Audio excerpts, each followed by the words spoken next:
Té la paraula Milagros Pérez Oliva. Tenemos elementos suficientes para hacer un buen debate. Creo que nos hemos mantenido hasta ahora en un plano bastante, diríamos, general, y a mí me gustaría concretar también un poquito más, aunque han salido cuestiones muy concretas. Creo que uno de los temas que han salido en las tres ponencias, y que podríamos empezar por esto, es la evolución del papel del juez. Recuerdo que hace un año en un seminario en Zaragoza escuché al profesor Chiol, antes de que fuera nombrado miembro del Tribunal Constitucional, que decía que en España, curiosamente, el franquismo había mantenido desde una visión autoritaria del papel del juez, había concedido al juez un estatus de mucho poder individual en su función jurisdiccional, le da un gran poder, prácticamente no le da ningún contrapeso que le pueda limitar, pero a condición de que no tenga ningún papel ciudadano, cívico, ninguna capacidad individual de influir sobre la política o sobre la sociedad y tal. Esto fue discutido en ese debate, pero me he recordado este planteamiento que hacía el profesor Chiol, porque claro, esto está cambiando. Por primera vez tenemos noticias que hablan de unas juntas de jueces decanos que están criticando la política de indultos del gobierno, porque consideran que el gobierno está haciendo una extralimitación de poder al hacer uso de la prerrogativa del indulto. Curiosamente, cuando se está viendo que hay jueces que están aplicando la ley de una manera que incomoda, aplicando la ley estrictamente, vemos que hay una propuesta de que no sea un juez sino tres los que instruyan un caso. O estamos viendo como en el Poder Judicial, pues, o la nueva ley de enjuiciamiento que va a salir, no se plantean reformas de manera que no haya, por ejemplo, elección democrática de jueces, representantes de otros jueces. La pregunta es, y enlazando con la última parte de la intervención del señor Bermúdez, de que si la ciudadanía no interviene, vamos a un modelo en el que se va a intervenir sobre los propios jueces mucho más desde el poder político de lo que ya se está interviniendo, me gustaría que concretáramos cuáles son los peligros exactos de ese nuevo modelo, de las reformas que hay en curso, qué peligro representa y cómo la ciudadanía puede intervenir en estos casos, porque ciertamente la ciudadanía le va mucho en estas reformas. Aparte, si quieren polemizar sobre lo que han dicho cada uno, pero me gustaría empezar por esto. Tenemos 3/4 de hora, o sea que incluyendo el debate que habrá con el público. Adelante. Bueno, yo creo que la cuestión es muy sencilla. Hay básicamente dos modelos, a pesar de los tres de tu querido. Hay dos modelos básicos ahora mismo. El juez funcionario, que es lo que pretende el poder, funcionarizar al juez hasta el extremo que esté absolutamente controlado, y junto a este colocar el juez complaciente, que es el que para obtener cargos, porque no hay carrera judicial, tiene que ser complaciente con el poder. El anteproyecto prevé que desaparezcan las categorías judiciales, o sea que todos seamos jueces nada más, menos los que tengan cargo, que serán presidentes de tal.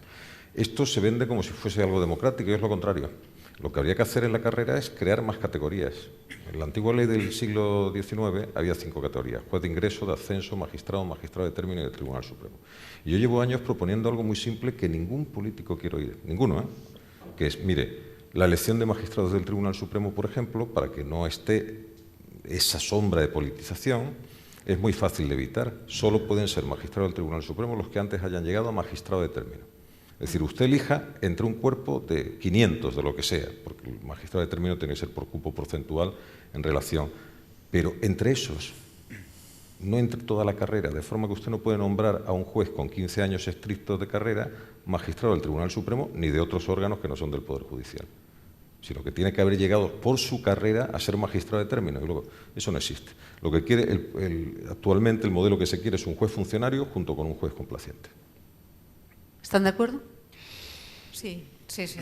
Además, yo añadiría que uno de los peligros que tiene es... el problema no es el poder, el problema es la inexistencia de control del poder. Entonces, uno de los peligros que tiene la propuesta de reforma es la vulneración del principio de inamovilidad. Es decir, que exista la posibilidad de que un determinado asunto pueda ser seleccionado el juez que lo tiene que conocer, o que incluso determinados asuntos complejos, en vez de llevarlos un juez solo, lo lleven otros 3. Entonces, eso es un peligro muy grande y yo creo que la ciudadanía tiene que conocerlo para poder presionar pues, a los medios políticos que correspondan para ser conscientes de que no es un tema de eficacia, no es un tema de gestión, es un tema de profunda concepción de lo que es el Poder Judicial. ¿Qué echamos de menos? A ver, yo también querría decir que dentro de lo que es este anteproyecto de reforma, a veces nos pasa como con los nombres de pila, ¿no? Cuando un nombre de pila lo asociamos a una persona que no nos gusta y ya no nos gusta nada el nombre de pila. Bien, de este anteproyecto también hay cosas que son positivas, por mucho que la paternidad del anteproyecto no nos acabe de gustar. Creo que también hay que recuperar cosas positivas. Yo creo que en la actual situación hay que cambiar el modelo de partidos judiciales, ya no tiene sentido, hay que hacer una adecuación diferente, pero creo que hay que luchar por que los principios fundamentales de inamovilidad, de predeterminación del juez, queden absolutamente salvados y sobre todo que esos poderes que está atribuyendo el proyecto al presidente del Tribunal de Instancia tengan un contrapoder, que él tenga que responder no ante quien le designa, sino ante los que sufren sus decisiones, porque si no, difícilmente vamos a tener un sistema justo. Julia.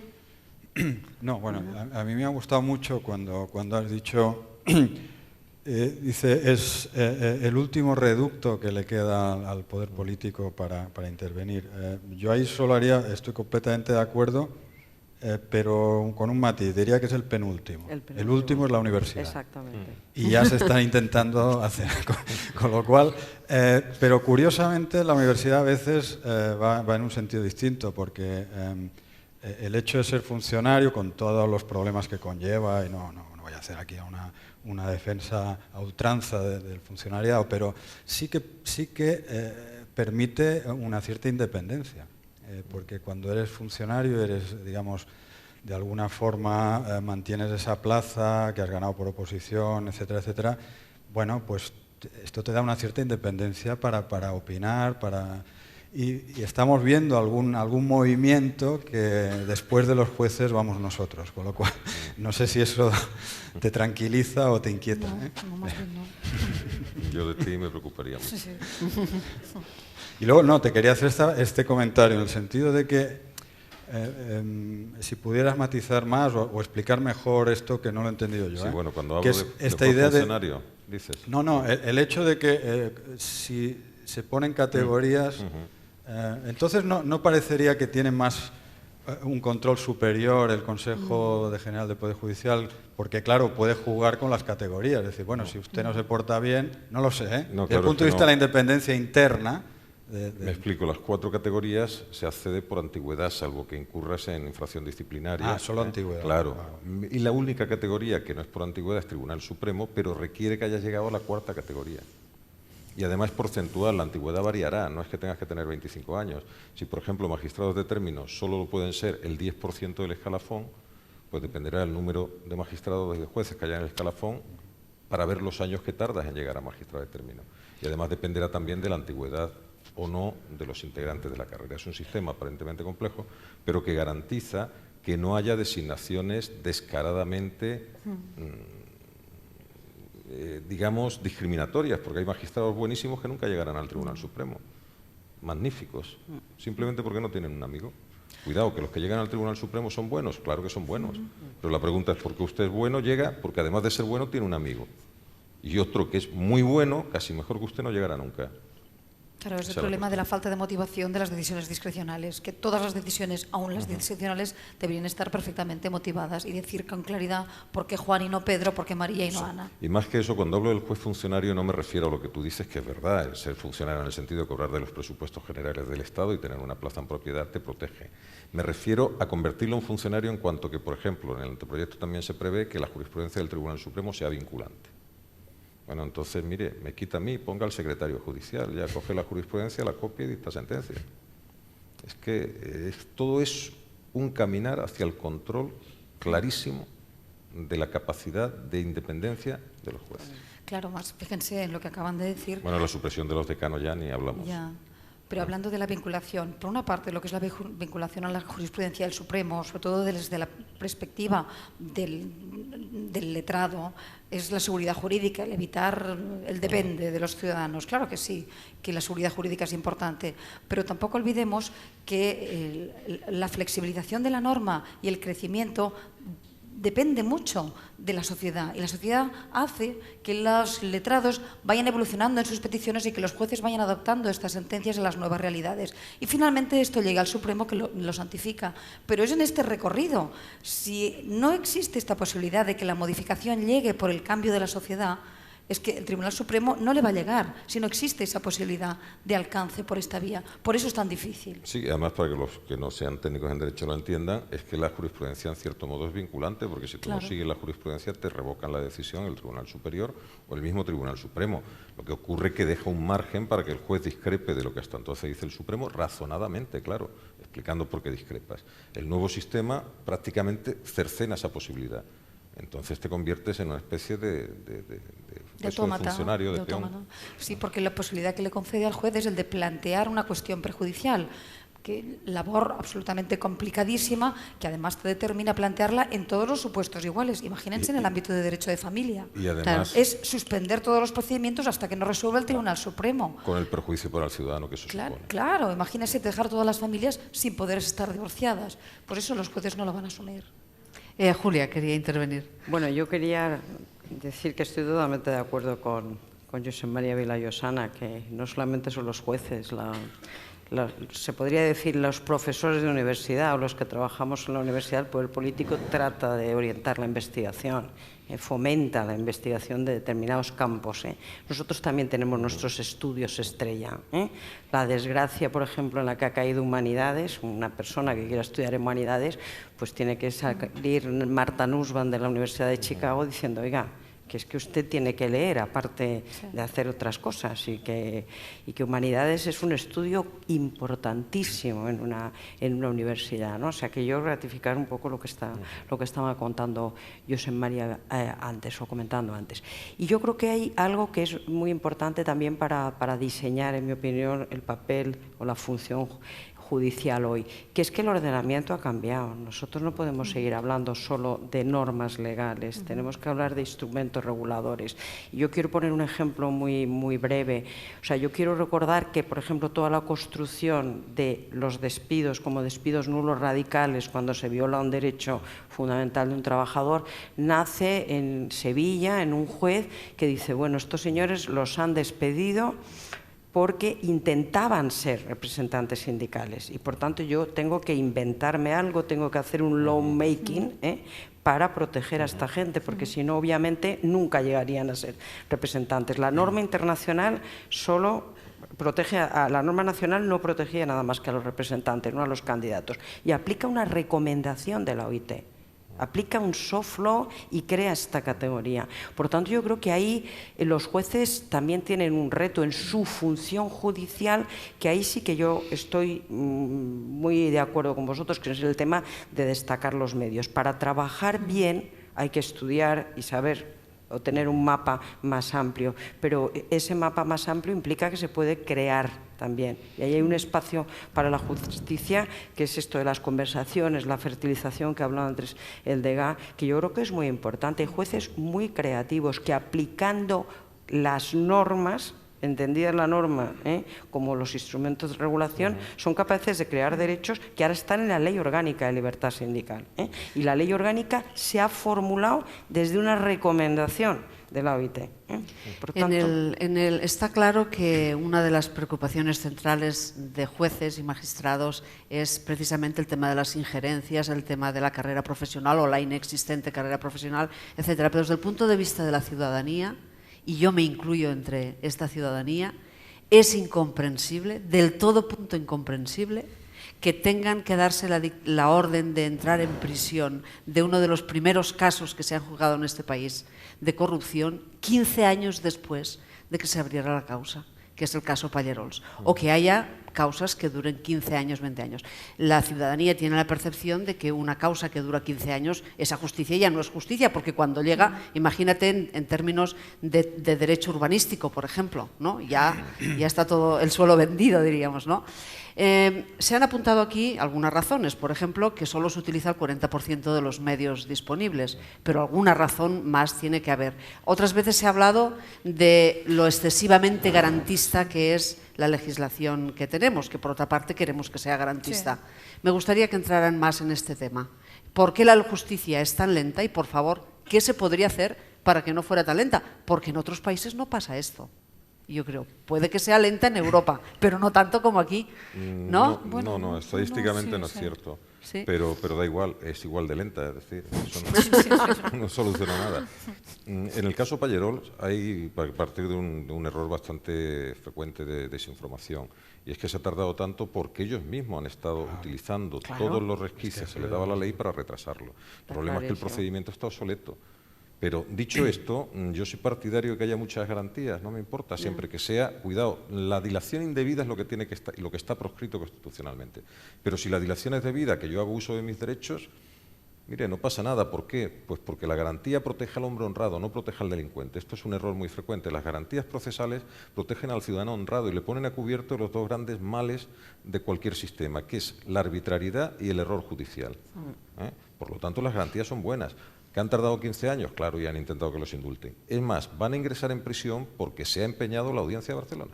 Sí. Ha dicho, no, miren, esto no tiene perdón, ni 15 años, ni nada de nada. ¿No? O sea, que yo creo que hay que ver la parte positiva, de que personas poderosísimas con grandes recursos acaban sometiéndose a la justicia. Claro. Tardía, pero acaban sometiendo. Por eso nos da la sensación de esa justicia de dos velocidades. ¿Por qué? Porque el ciudadano de a pie le es muy difícil, por no decir hoy en día casi imposible, llegar al Tribunal Supremo. En cambio, pues las personas que tienen más capacidad pueden llegar al Supremo y a Estrasburgo. Bueno, pero eso no acaba siendo injusto al final también. Por supuesto, pero esto es también una explicación de por qué puede haber tantas diferencias de velocidad. Yo también soy juez de garantías, pero pienso que deberíamos reordenar el procedimiento y hacerlo algo mucho más parecido al procedimiento civil. Es decir, que pudiera haber una fase para discutir, como es la audiencia previa, para poder discutir todos los óbices procesales e ir adelantando, ir haciéndolo por fases, por escalones e ir adelantando. Los grandes problemas que tiene además los casos de corrupción es que, claro, no es enjuiciar un hecho muy concreto, el homicidio por parte de tal, con tal, en tal día, tal hecho, con tales medios, no. Es una gran red que en cuanto tiras de un hilo sale otro y en cuanto sale otro. Entonces el gran problema es decir, hasta aquí hemos llegado. O hago una pieza separada o lo dejo. Claro, el problema de tomar esas decisiones es que a lo mejor te estás dejando una parte importantísima y exculpando a personas que quizá deberían estar. Esa decisión es muy delicada y hay que saber tomarla también. Y además, por último, que no creo que se me olvide, cuando la corrupción va asociada a la política, el ciclo político y el ciclo judicial van a contrapelo. Es decir, hasta que no acaba el ciclo político no puede actuar la justicia, porque es que no tiene forma de investigar. No te lo permiten. Hasta que no se cambie el ciclo político, la justicia no entra. ¿Por qué? Vamos a ver. Pues porque no te dejan, porque es muy difícil. ¿Quién no te deja? Pues porque no te enteras, porque se protegen entre ellos, no hay información, ni siquiera llega la noticia criminal. Cuando llega la noticia criminal, los obstáculos son de todo tipo. Cuando vas, pues han desaparecido las cosas. Es decir, se protegen. Cuando el ciclo político cambia, ¿qué ocurre? Ya no queda nada. El adversario político no tiene ningún interés en proteger al otro. Entonces deja ir el agua de la cloaca. Pero ya no queda nada en la cloaca. Sí queda, ¿no? La prueba la tienes en la condena que acabas de mencionar. Sí. Por eso digo que la justicia llega. Otra cosa es que cuidado. Y bueno, aquí hay famosísimos financieros que tenían una protección excepcional y que han acabado todos en la cárcel. O sea que no es verdad que no llegue. Otra cosa es que efectivamente, sobre todo la penal, por el procedimiento obsoleto, pues es lentísima en ocasiones. Cuando se acerca al poder, porque para el ciudadano corriente, bien que lo metemos en prisión al cuarto de hora. Como quiero dar paso al debate, pero no puedo resistir a poner una última cuestión que es de mucha actualidad y es hasta qué punto, dónde debe marcarse el límite o si hay límite para la capacidad de expresión pública y la capacidad de compromiso cívico de los jueces como personas, como ciudadanos. Y lo digo a propósito de esta información que se ha abierto por parte del Consejo General del Poder Judicial, de su área disciplinaria, al juez Vidal, porque se ha conocido que estaba participando en la redacción de un documento jurídico que eventualmente en ese mundo, diríamos, hipotético que se dibuja en algún sitio, pues podría ser una constitución catalana. Esto me gustaría que opinaran sobre esta cuestión, a partir de este ejemplo, pero podemos tener otros casos. ¿Otra vez? Vamos a ver. Primero, yo a Santiago Vidal le deseo la mejor de las suertes y por respeto al Consejo y al promotor de la acción disciplinaria, esta figura nueva, creo que del caso concreto no hay que opinar. Dicho esto, ¿los jueces tenemos prohibido el asesoramiento legal, sea o no retribuido? Sí. Pero eso no necesariamente quiere decir que esto sea asesoramiento legal, es decir, que es la piedra sobre la que vamos a construir el caso, si eso es asesoramiento o no. Bien, yo lo único que digo, y que el que quiera entender entienda, es que todos los días hay jueces en el Ministerio de Justicia elaborando proyectos y anteproyectos y borradores de anteproyectos de ley. ¿Eso es asesoramiento legal? O es actividad jurídica, simplemente, No, o sea, pero es me ha entendido. Si en académica, el Ministerio de sí, sí. Justicia hay jueces todos los días y fiscales elaborando borradores de anteproyecto, si eso es asesoramiento legal van a tener que expedientar a un montón de jueces, por cierto, Claro. muchos del Supremo. Algunos del Supremo. Imaginemos por un momento que Vidal, al que conozco y lo aprecio personalmente, fuera profesor de esta casa, profesor asociado, Y estuviera haciendo- hiciera un trabajo con otros juristas y que participaran estudiantes, etcétera, etcétera, de hacer un proyecto de constitución. ¿Eso también sería perseguible? Es que, claro, estamos llegando a un extremo un poco raro. Eso con independencia de que hay cosas que, opinión personal, hay que hacerlas, pero tal vez no hay que decir que las haces. Pero eso es una opinión muy personal. ¿Alguna opinión más sobre esto? A ver, es difícil, ¿eh? De entrada a mí no me gusta nunca hablar de un compañero. Yo Hablamos de un caso, ¿eh? Sí, Un sí, caso. no, pero yo prefiero hablar de mí, que soy mucho más interesante. A ver, de entrada yo soy decana y yo los represento a todos, a los que opinan una cosa, la otra, la contraria, y yo creo que el decano no tiene que pronunciarse. Después, yo soy juez, y como juez tengo libertad de expresión, y como juez tengo mi ideología. Estoy un poco hecha un lío, tampoco nos vamos a engañar porque creo que todo es muy complicado, pero la tengo. Pero al mismo tiempo yo tengo que velar por mi imparcialidad. La mía es la interna. Yo, cuando soy juez, tengo que saber cuál es mi ideología e enfrentarme a ella. Y cuando tengo un caso, tiene que uno que desnudarse ante el espejo y dejar su ideología fuera y decir, no, esto es lo que yo creo y este es el caso en el que tengo. Y aparte de esta imparcialidad interna, lo que es también muy importante es la externa. Es decir, el efecto espejo que yo tengo. Es decir, que yo no solo tengo que ser imparcial por dentro, sino que tengo que dar la imagen de la imparcialidad por fuera. Tiene que acercarse el ciudadano a mí, a mi juzgado, y tiene que estar convencido de que yo voy a dictar mi resolución de una forma objetiva, sin que ninguna ideología. ¿Y por qué lo digo? Porque yo creo que tenemos libertad de expresión, porque yo creo que todos tenemos ideología, pero hay una cosa que se llama la prudencia. La prudencia. La prudencia, que es una de las virtudes judiciales que debe regir nuestro comportamiento. ¿Y por qué lo digo? Al hilo de todo esto, y les explico un caso muy concreto y muy real, muy ligado a todo lo que estamos hablando. Yo, como les decía, de verdad soy juez de familia. En todo el proceso que vive en nuestro país, todos tenemos más o menos, bueno, no diré claro, pero todos podemos saber lo que queremos, pero somos jueces. Y somos jueces siempre, a todas las horas del día. El otro día me hablaba una compañera de familia, ya ven ustedes qué lejos está el derecho de familia aparentemente en todo este debate.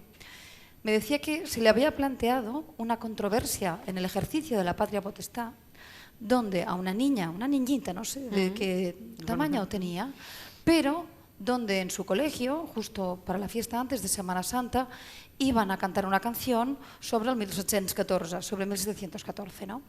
Bueno, pues uno de sus progenitores no quería, de ninguna de las maneras, y el otro progenitor sí que quería que la niña cantara. De verdad, estas cosas llegan al juzgado. Bien, entonces, y esto se plantea ante un juzgado de familia. Claro, si yo, Merced, hubiera hecho cualquier tipo de declaración, ¿qué percepción tendrían de mí esos padres? Yo tendré mi percepción, yo tengo mi ideología, yo sé lo que quiero y sé lo que haré o lo dejaré de hacer. Pero yo tengo que velar porque esos padres nunca puedan poner en duda mi imparcialidad. Por eso yo creo que tenemos libertad, tenemos ideología, pero también debemos tener prudencia. Julia. Bueno, yo tengo bastante claro que estamos delante de un derecho fundamental. Yo, como no soy ni decana, ni juez, ni nada, que estamos delante de un derecho fundamental, estamos delante de un ciudadano y que no está en absoluto justificado, no solamente que se le limite, sino que además se le intente sancionar, porque si ha cometido una falta o un delito, pues entonces estamos en otro campo. Por lo tanto, yo creo que este señor puede asesorar en sede que está asesorando, probablemente ni está cobrando, lo está haciendo, y además no va a tener que decidir sobre ningún caso específico que atañe a este proyecto de Constitución. Yo creo que uno tiene que dar la imagen que da que vuestro caso es la función judicial, de ser un buen juez, pero yo creo que el tema de derechos fundamentales es la raíz del compromiso de convivencia que tenemos todos, y me parece que los jueces sois unos ciudadanos que cuando se os ha querido limitar, se os ha dicho, por ejemplo, que no podéis sindicaros, eso está claro en la ley orgánica, pero es que resulta que no os podéis sindicar, aparte no podéis hablar, aparte... A mí me parece que esto es un tema de límites, lo que hablábamos antes. Yo en este caso concreto... Pero el asesoramiento sí que lo tenemos específicamente prohibido. Sí, el asesoramiento está pero hablando prohibido. de este caso concreto, yo creo que es un ejercicio de derechos fundamentales. Bueno, ya veremos qué desenlace tiene, porque será seguro tema de información, tema de titulares, y veremos cómo esto. Vamos a abrir un turno de un cuarto de hora de preguntas. Si alguien aquí, si encienden las luces, por favor. ¿Usted? Sí. Hola. Gracias. Hola, buenas tardes. Primero quería felicitarme por haber tenido el placer de escuchar al juez Gómez Bermúdez, y le felicito por su brillantez y por su elocuencia. Gracias. Y también por su atrevimiento. Dicho esto, me gustaría conocer su opinión sobre el tema del juez Elpido. La opinión de la trascendencia en medios de comunicación, de cómo se está tratando. Lo siento muchísimo, pero sobre eso sí que no puedo decir absolutamente nada. Está siendo sometido a juicio. Como usted entenderá, es una temeridad por mi parte dar la más mínima opinión.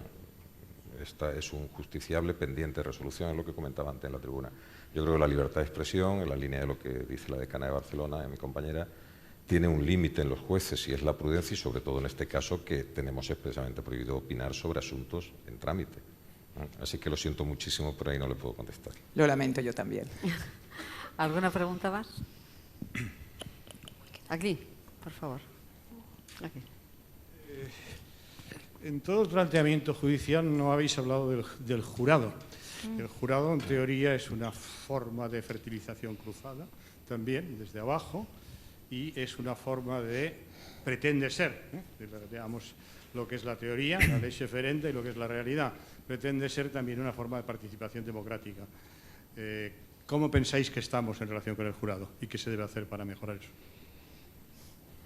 Yo soy de familia. Bueno, lo primero, el jurado vamos a ver, el jurado en España tiene dos problemas: que nunca se ha creído en él, el legislador no ha creído en él y ha hecho una ley que no es una ley de jurado, es una ley de jurado tutelado.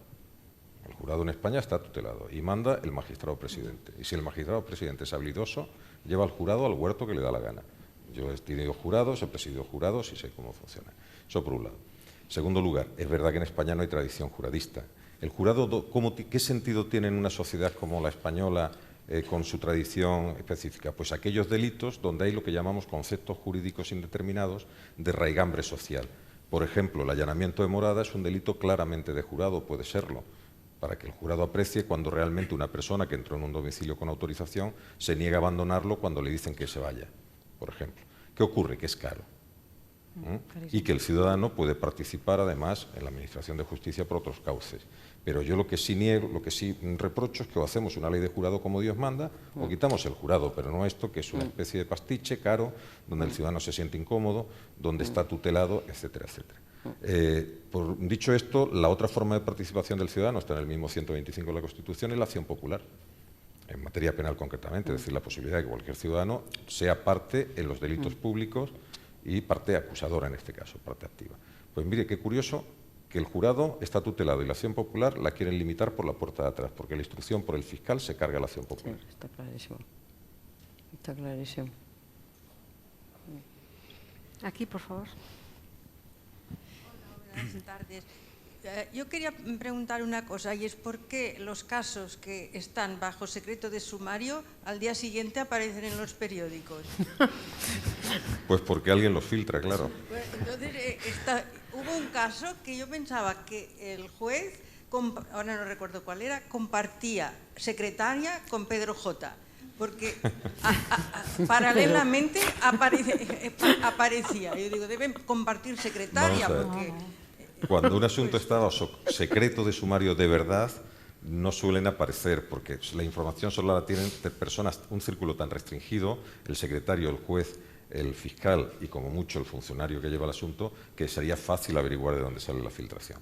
El problema es cuando no hay ese secreto de sumario, sino lo que se llama reserva de sumario, aunque la ley habla en ambos casos de secreto.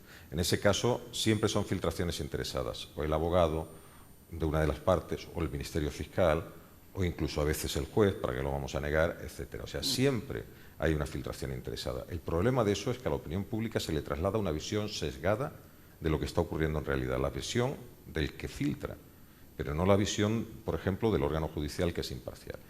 ¿Y por qué ocurre? Pues porque no hay sanción, porque aquí no hay quien toque a los medios de comunicación. Váyase una ley a la austríaca o a la alemana, donde el simple hecho de publicar contra la prohibición expresa supone una sanción económica al medio. No al que filtra. Si lo encontramos, habrá delito o no habrá delito, sino al medio. Aquí no hay narices de hacer eso. ¿Allá? Sí, allá al fondo. Gracias. En relación a, es por una claridad en relación a una idea del magistrado Gómez, de revivir unas jerarquías para la composición del Tribunal Supremo. En caso de ser posible esa idea, ¿cómo se podría evitar la endogamia de que solo personas de la carrera judicial lleguen? O sea, ¿cómo se daría acceso a los académicos o a los abogados litigantes bajo ese escenario? Es la pregunta. No lo he oído muy bien el final. Decía que cómo... Que si se elige solamente entre los magistrados, se corta, por ejemplo, la entrada a académicos. No. Y que entonces... Reviviendo las jerarquías, digo. Vamos a ver, se establecen las jerarquías del pasado, digo. En el Tribunal Supremo existe lo que se llama el quinto turno, es decir, una de cada 5 plazas de cada 5 vacantes de su categoría, de cada jurisdicción, se reserva a un no magistrado. Se reserva a un jurista de todos los ámbitos, abogados, procuradores, notarios, registradores, catedráticos, profesores de universidad. O sea, eso no variaría. Yo me refiero a lo que son nombramientos de las plazas de jueces. O sea, el quinto turno permanecería, no tiene por qué variar. Bien, esa era la claridad. Bueno, hay otra, sí, otra aquí y otra allá. No tengo mucho más tiempo, si alguien aquí. Sí, yo en un principio me gustaría saber, dentro de un problema de orden social grave, ¿no?, que afecta a miles de personas de muy bajo poder económico, ¿quién tiene la decisión de darle prioridad en este tipo de problema? Cuando existen otros problemas de menos índole social y de más poder que le dan prioridad a ello antes que a un problema como el que está ocurriendo, por ejemplo, pues con las estafas, ¿no? Gracias. ¿Con las? Con las estafas. Estafas,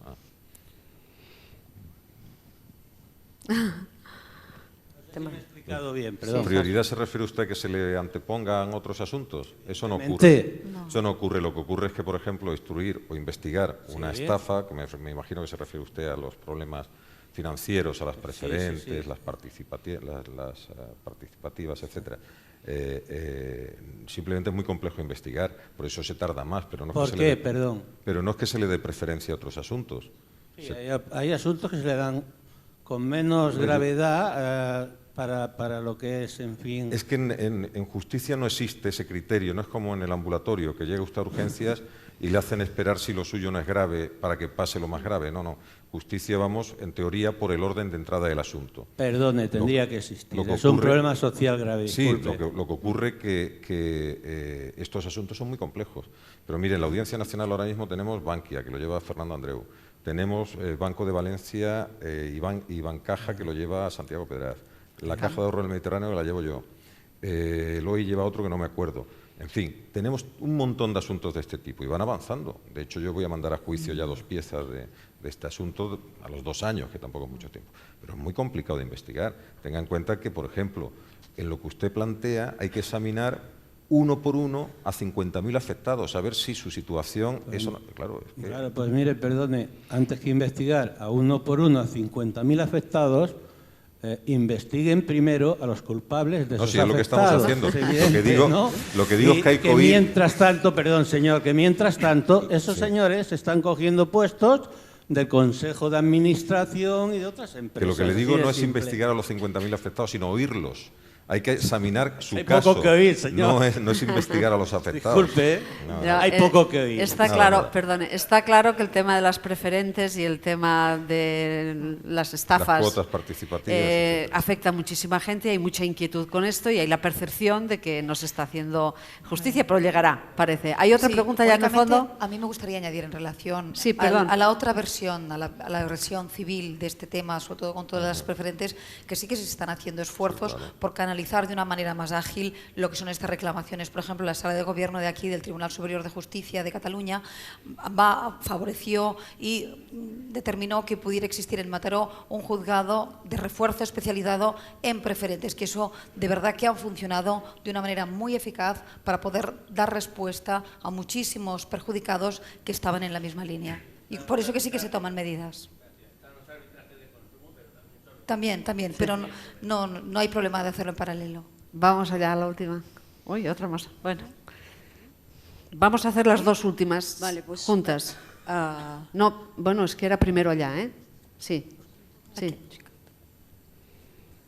Bueno, pues vale, es que... No, la mía es muy simple y rápida. A las personas que se les ha juzgado y se les ha condenado y están en prisión por estafa y por robo, ¿por qué no se les condena a devolver el dinero? Creo que todos estaríamos... Este es un buen tema. Sí, se les condena. Momentito, por favor. La pregunta. ¿Sí? Adelante.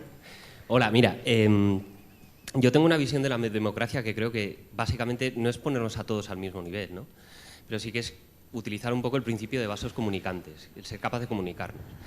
Lo que sí quería preguntar es, porque normalmente la figura del juez es algo que se ve como un poco como en algo en un pedestal, ¿no? Está como ahí atrás. ¿Qué puede hacer la sociedad para acercarnos a vosotros? Más que vosotros acercarnos a lo que es la sociedad. ¿Qué creéis vosotros en ese sentido? Para hacer la figura del juez algo más cercano de alguna forma. Última pregunta ja. Sí. Bueno, creuen que les lleis són justes? Ui. Perdón. Que si creemos que todas las leyes, que si creéis que todas las leyes son justas. Qué bonita, una pregunta muy bonita. Teníamos que volver a empezar por ahí. Necesitaríamos una buena sesión para eso, porque es una buena pregunta. ¿Es usted estudiante de la Facultad de Derecho o no? ¿Es usted estudiante de la Facultad de Derecho? No. Ciencias Políticas, seguramente, ¿no? Ajá. Muy bien. Adelante. Bueno, muy rápidamente, el juez, sí, ¿qué podemos hacer para que salga de la cueva? ¿No? Es algo así como lo que ha preguntado. Sí, más o menos. Bueno, yo es que creo que el juez no tiene que estar en la cueva. La mayoría de los jueces que están en la cueva es porque quieren la comodidad de estar atrás, pero es una falsa comodidad. En realidad luego están con sus amigos, en sus ambientes, pero no, yo es que soy juez y no me puedo relacionar con usted. Bueno, no creo que tampoco el juez tenga que estar en la plaza pública, pero sí creo que tiene que haber un punto intermedio y que el juez tiene que ser un referente en cuanto a su comportamiento dentro y fuera del juzgado y por lo tanto tiene que ser visible. Yo no creo en los jueces sin rostro ni creo en los que se tapan la cara, yo creo en el juez público y tiene que vérsele. La señora del robo, mire, una de las grandes luchas que llevamos en la Audiencia Nacional, donde sí recuperamos bastante, nosotros lo llamamos recuperación de activos, porque como le tenemos que poner nombres raros a todo, pero es una lucha que llevamos años buscando una ley de recuperación de activos en España y el legislador no la saca. Lo único que hemos hecho es crear, estamos ya propugnando y ahora parece que el legislador está convencido, una oficina de recuperación de activos que se dedique exclusivamente a eso. A eso. No obstante, la solución es muy fácil. Al principio, en cuanto se denuncia un presunto delito, sobre todo estafas graves, etcétera, importantes o de corrupción, lo que hay que hacer es, como medida preventiva, bloquear las cuentas, los bienes y las transferencias de esa persona, que de hecho es lo que se hace. Ahora, pillarles todo normalmente es muy difícil. Normalmente es muy difícil. Hay una teoría muy fácil. Estos delincuentes se protegen diciendo, no, es que todo mi patrimonio no es de origen ilícito, una vez que han sido condenados, ¿no? Y nosotros lo que propugnamos es a la colombiana, que es una gran ley de recuperación de activos, muy compleja, pero bastante interesante. Mire, no, si usted voluntariamente ha mezclado patrimonio de origen lícito con patrimonio de origen ilícito para crear confusión, será usted el que me demuestre que es de origen lícito, y si no, todo para mí. Para mi Estado, claro, no para mi persona, yo encantado, pero no es el caso, ¿no? Esta sería la idea. Y había una tercera, el derecho, ya te han contestado. Todas las leyes, no, claro que no son justas, pero eso depende de subjetivamente lo que piense cada uno. Cuidado con esto. La ley es una cosa, el derecho es otro y la justicia es otra, aunque son complementarios. Por lo tanto, la ley se percibe como justa o injusta según cada persona la vea y determinada comunidad. Por ejemplo, una mayoría puede percibir que es justa una determinada ley y una minoría que no. Esto es así, esto es parte del juego democrático. Y puede percibirse que la ley hipotecaria es tremendamente injusta y no hay manera de cambiarla, ¿no? También. Ahí hay una última pregunta, no quiero olvidarme de este chico que estaba aquí con la mano. Buenas tardes. Bueno, básicamente creo que hay una vía más tardía para presentar una cuestión ante alguien que pueda solucionarla, más tardía que la justicia es el poder legislativo. El poder legislativo se supone que debe recoger la voluntad de un pueblo y trasladarla en algo material y que sea aplicable y entendible para el general de las personas. Pero es muy lento y sabemos que no siempre llega y no tiene muchas veces vía para llegar.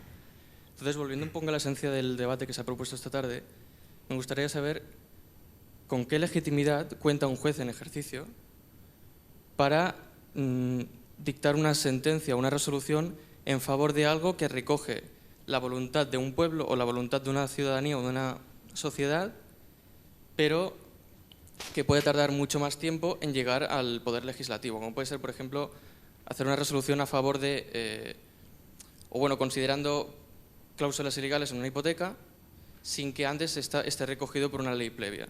¿Con qué legitimidad cuenta el juez para desarrollar su acción en ese aspecto? Con la interpretación de la ley a la luz de la Constitución y de la jurisprudencia, tanto la nacional como la supranacional. Esa es la vía. Te completo además lo que han hecho los jueces civiles en España, especialmente aquí en Cataluña, donde empezó, por cierto, a tomar fuerza, es interpretar una ley procesal que dejaba indefensa claramente a la parte ejecutada. La ley hipotecaria, el artículo 141 de la ley hipotecaria, que es el que se aplica en esto, si no me acuerdo mal, ¿no? 141 de la ley hipotecaria, no permitía ninguna oposición en el proceso de ejecución hipotecaria. Y esto es contrario a la Constitución y a cualquier norma básica del proceso. Y eso es lo que han hecho. Es decir, fue muy habilidosa la solución. No tengo una ley sustantiva que me lo permita, pero sí tengo una ley procesal que, correctamente interpretada, digo que no puede ser así. Y en eso se le ha dado la razón y ha obligado al legislativo a actuar, claro. Bueno, pues creo que ya no tenemos más tiempo. Lamentablemente el tema daría para mucho más, pero pues gracias. Ahora el rector subirá a despedir el acto. Gracias.